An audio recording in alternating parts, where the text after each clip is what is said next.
Leonardo Garcia Alarcón et la Capella Mediterranea vous font découvrir Médée de Charpentier, au Grand Théâtre de Genève, du 30 avril au 11 mai.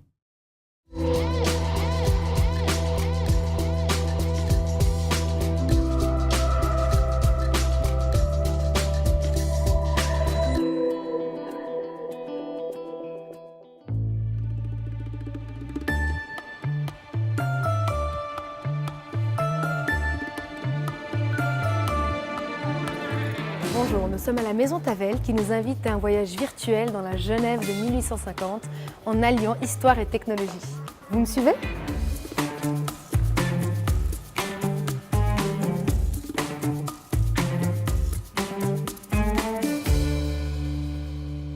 Bonjour David Matet. Bonjour. Nous sommes actuellement à la Maison Tavel. C'est d'ici que le projet Genève 1850, un voyage révolutionnaire, démarre.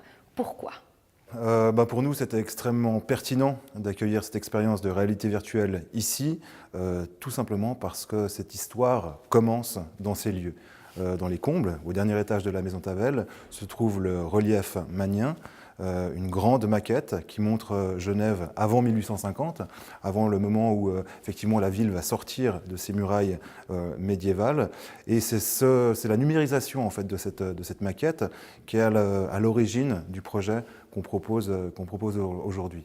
Donc pour nous, c'était extrêmement pertinent d'avoir cette proposition de réalité virtuelle contemporaine dans un endroit qui abrite aussi des objets anciens et qui témoignent de la même époque que ce que nous propose le voyage révolutionnaire.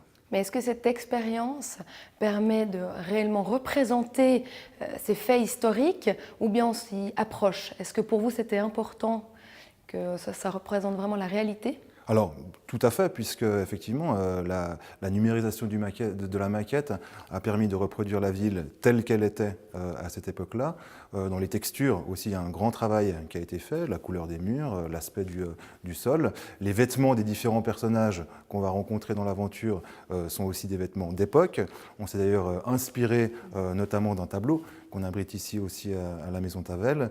Donc oui, scientifiquement, historiquement, on parle d'un sujet tout à fait documenté et scientifiquement rigoureux. Vous êtes médiateur culturel au Musée d'art et d'histoire. Est-ce que vous pensez qu'il va y avoir de plus en plus ce genre d'expérience dans les différents musées sur Genève ? Je pense que c'est des outils absolument à utiliser, effectivement. Simplement, je pense que les musées, s'ils doivent être attentifs à tout ce qui se déploie, tout ce qui se développe en termes de technologie digitale, ne sont pas obligés, si on perd le sens, si vous voulez, de proposer ces projets en fait, au public. L'important, vraiment, c'est d'avoir un usage cohérent, pertinent de ces technologies, puisque finalement, si on n'a pas ce lien avec une maison historique comme celle-ci, avec les objets qu'elle abrite, une expérience de réalité virtuelle qui ne serait pas historiquement construite pourrait être déployée n'importe où. Donc là, nous, vraiment, ce qu'on veut conserver, c'est le sens de notre proposition. C'est une démarche plutôt proactive ou vous sentez que le public est demandeur de ce genre de technologie ? Alors, à voir comment la billetterie se remplit presque à vue d'œil, je pense que vraiment le public est en attente de ce type de proposition qui sort pour l'instant des sentiers battus. Peut-être que dans 5 ou 10 ans, on en reparlera et ça sera tellement habituel que ça n'impressionnera plus personne. Mais aujourd'hui, je pense qu'effectivement, c'est intéressant de tester des nouvelles expériences dans un lieu justement plutôt où on voit des anciennes choses, des objets d'histoire, des œuvres d'art aussi anciennes. Donc voilà, ce paradoxe peut-être, ou ce contraste en tout cas peut être extrêmement intéressant. Merci beaucoup. Mais je vous en prie. Immersion avec Céline Argenteau dans la Maison Tavel et son parcours en 10 étapes et surtout focus sur le relief magnien qui a inspiré cette expérience inédite. La cathédrale, symbole de Genève. Elle prend une place magistrale dans ce relief de 1850. C'est une initiative privée d'Auguste Magnien, architecte, qui va passer plus d'une vingtaine d'années à faire des relevés, à concevoir cette ville de métal qui est faite de feuilles de zin et de feuilles de cuivre pour les toitures. La maquette fait 32 mètres carrés. Elle a été réalisée dans un souci de réalisme. Auguste Magnien déforme très légèrement les échelles pour pouvoir donner de l'importance au bâtiment. On n'est pas du tout dans une maquette comme pour les grands plans reliefs qu'on connaît depuis le XVIIe siècle et qui servent souvent aux stratégies militaires. Certains lieux sont encore identifiables aujourd'hui. Pourtant, dès 1850, Genève se transforme totalement. Les fortifications sont abattues. Le développement de l'armement fait qu'on pourrait atteindre la ville malgré ces fortifications. Donc on décide d'éliminer, on va décider de combler et on va ouvrir la ville qui jusque-là avait été fermée par ses portes. Cette perte de ces murs, de ces fossés, va laisser une impression à beaucoup de Genevois de l'ancienne génération d'avoir une ville dépouillée qui perd son identité.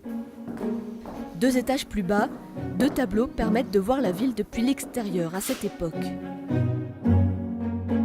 On a tout à fait l'impression de cette différence entre la densité de la ville au loin et puis ces grands espaces tout autour de protection que l'on voit ici et puis les petits villages au loin. Quand on est sur la Treille et qu'on regarde au loin, vous avez vraiment le regard que les Genevois pouvaient avoir sur le paysage d'alors. Le 2e tableau nous emmène aux eaux vives. Ça nous ramène à cette industrie très très importante qui était celle des Indiennes, c'est-à-dire des tissus imprimés qui se trouvaient pour beaucoup dans la région des eaux vives. À l'origine, eh bien, c'était des importations de l'Inde qui nous ont fait découvrir ces tissus imprimés, que par la suite nous avons imités. Relief et tableaux, voilà quelques-uns des éléments du musée Tavel permettant de se replonger dans la Genève de l'époque. Une visite bien réelle avant de s'immerger au sous-sol dans la Genève en réalité virtuelle.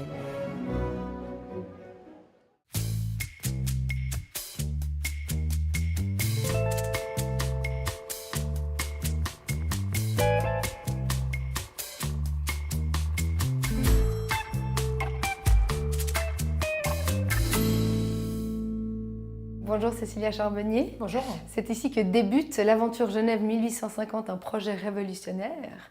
Alors, il semblerait que ce ne soit pas qu'une expérience en réalité virtuelle. Alors, principalement une expérience en réalité virtuelle, mais le but, c'est vraiment de vous faire voyager justement dans cette Genève de 1850.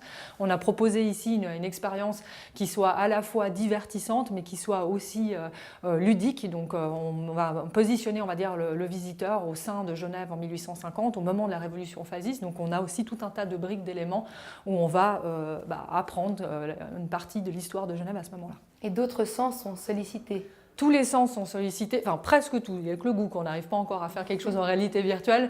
Mais effectivement, on n'a pas que la vision et l'ouïe qui sont là, les 2 sens principaux lorsqu'on fait des expériences de réalité virtuelle. Nous, on va aussi intégrer le toucher. Donc, on a tout un tas de dispositifs, ce qu'on appelle haptiques, comme on a une diligence qui est motorisée, un ballon qui est motorisé pour pouvoir vers voyager, on va dire, l'utilisateur, mais aussi avoir des objets qu'on touche, des objets avec lesquels on va interagir, comme une lampe par exemple, on va se balader pour éclairer son environnement, etc.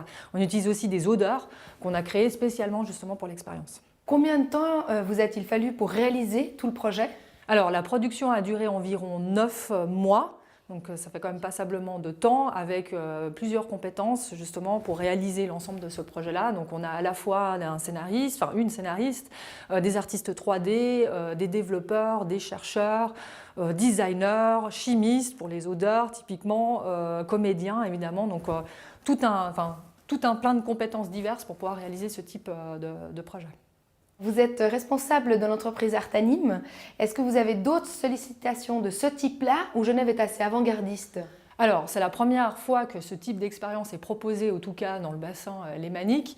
On a un savoir-faire, effectivement, qu'on développe depuis maintenant passablement d'années pour faire ce type d'expérience-là.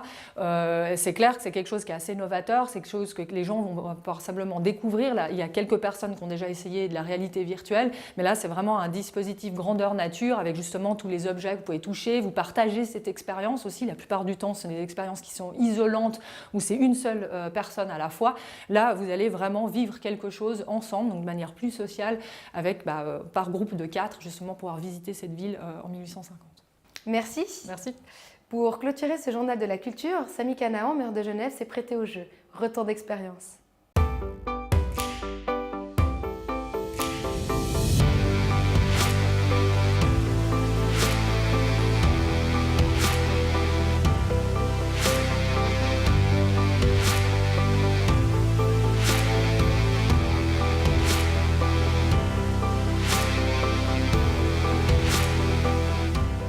ferme comment les rideaux?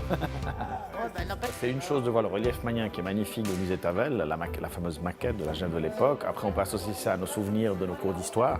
Mais c'est autre chose d'être concrètement dedans, de voir la taconnerie, la rue Verdun, Bourg-de-Four, la cathédrale et ainsi de suite, le Mollard, dans la version de 1850, animée avec des personnages. Il y a quand même pas mal de choses qui ont changé depuis, mais c'est vrai que j'ai la peine à... C'est la Grande Rue. Ouais. Mais la Grande Rue n'est pas plate longtemps. Mais si, ça pourrait être la Grande Rue, mais j'ai un doute. La vieille ville est toujours ce qu'elle était à l'époque, mais avec quand même certains changements. Le Mollard a quand même en partie changé. Il y a 2-3 fontaines qui n'existent plus, par exemple vers le carrefour, l'hôtel de ville, devant le café de l'hôtel de ville, il y avait une fontaine qui n'existe plus, ce qui est dommage. Mais globalement, heureusement, la vieille ville est bien conservée. C'est celle de Bourg-de-Four. Ah, on est à Bourg-de-Four, c'était Verden. On est remonté la rue Verden. C'est ça. C'est marrant parce qu'on fait comme s'il y avait vraiment des murs. Ah, c'est là le journal de Genève. Je savais pas que le journal de Genève était là à l'époque. Bon, on va attendre qu'on nous ouvre. C'est pas encore courant de revisiter une ville et son histoire de cette manière. Alors, les expériences virtuelles, il y en a bien sûr d'autres aujourd'hui, de type ludique, pédagogique. Mais le fait de connecter le passé au présent, ce qui est finalement important pour comprendre l'histoire d'une ville, surtout à Genève où les gens viennent et partent, il y a beaucoup de nouveaux arrivants. Ça, évidemment, c'est une expérience pilote qui est particulièrement passionnante. Mais les fortifications sont quand même impressionnantes.